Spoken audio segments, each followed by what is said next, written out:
History isn't just written in books. It lives in the quiet breaths of the elders who paved our way. At 90 years old, his hands have touched decades of change, carrying a silent legacy. Most people just saw an old man watching the world pass by. Even his own grandson, caught up in the rush of modern life, forgot the shoulders he stood on. Morning, Grandpa. I can't stay long. Big meeting today. There was no anger in his silence, only the patience of a man who had survived storms they couldn't imagine. Later that day, a shadow fell over their quiet community block. Men with blueprints and briefcases arrived, seeing only land to be cleared. And if we shift the boundary here, we gain an extra half-acre. The neighborhood center, the heart of their heritage, was slated to become glass and steel. What exactly is the plan here? Just look at the potential, a modern hub for the community. There's nothing we can do. They have the permits. It's over.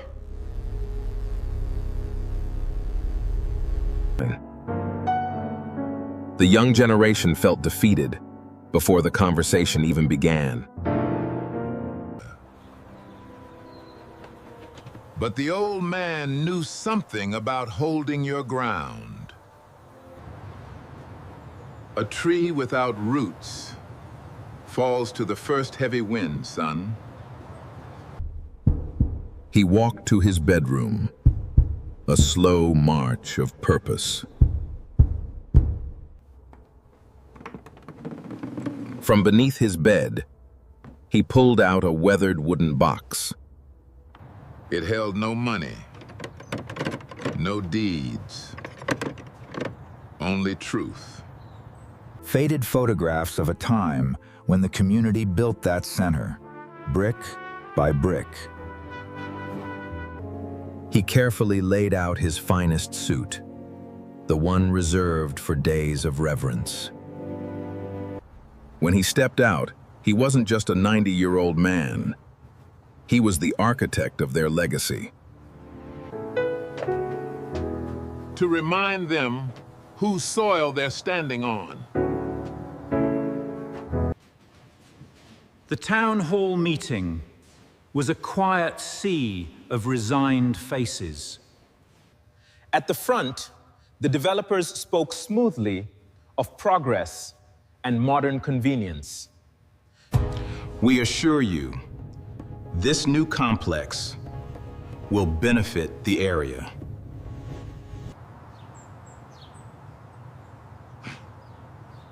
Grandpa, where are you going? He walked down the center aisle. Every eye turned, every breath held. Grandpa, this is where we build the future. He didn't need a microphone. His presence commanded the room. Gentlemen, you speak of building a future, but you do not know the foundation. He opened the box, revealing the forgotten truth of a generation. 60 years ago, we pooled our pennies to buy that land. We poured the concrete with our own hands. He spoke of sacrifices that weren't recorded in City Hall files, but in the marrow of their bones. He pointed to an old woman in the second row. Miss Clara's husband fell from the roof framing that hall. He never walked again, so we could have a place to gather. The men in suits stopped looking at their blueprints. They started looking at the man. Sir, we didn't know the historical significance. You cannot buy a soul, gentlemen. And this building is the soul of our people. The room, once silent with defeat, began to hum with a new energy. I knew we had it in us. His grandson was the first to step forward, standing right beside him. We're not selling. We're preserving. One by one, the community stood behind the elder, a fortress of human dignity. The developers realized they weren't negotiating for real estate anymore. They were facing a living monument. We will withdraw the proposal. This heritage must be protected. The elder took his hand. A bridge of mutual respect formed in the quiet room. That night, the neighborhood didn't just feel saved. It felt reborn. The grandson finally looked up from his phone, seeing the world through new eyes. I never knew, Grandpa. I never asked. And now you do. Thank you. It's not about what you knew. It's about what you do now with the knowing. The next morning, the old wooden box was placed in the center of the living room. Not hidden under a bed anymore, but displayed as a crown jewel. Word spread. The youth of the community started visiting the elder's porch. Remember your roots and honor the journey. They came to hear the stories of the men and women who built their world. We didn't have much, but we had each other. That was our wealth. The next morning, the old wooden box was placed in the center of the living room. The grandson took on a new role. He became the keeper of the history. They turned the front hall of the center into a gallery of their ancestors. And right in the center, a portrait of a 90-year-old man who refused to be erased. He taught me that our history isn't behind us. It's the ground we walk on. Months passed. The community center thrived, filled with life and purpose. Not hidden under a bed anymore, but displayed as a crown jewel.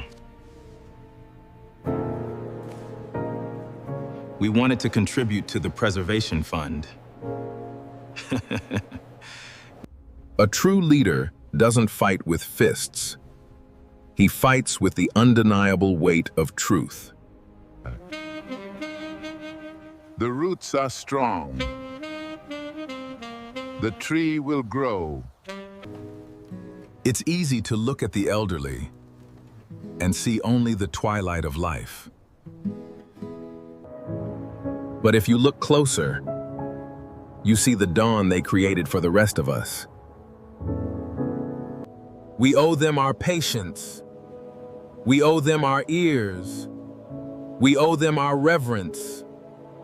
Because one day, we will be the ones holding the wooden box. And we will hope that someone is there to listen to our truth.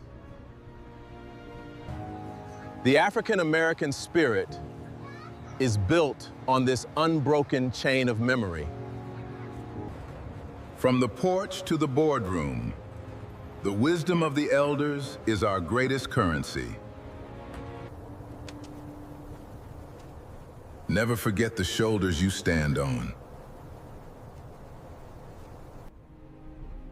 Honor them while they are here. Cherish their truth. Because their story is your story. And the truth, once remembered, can never be forgotten again.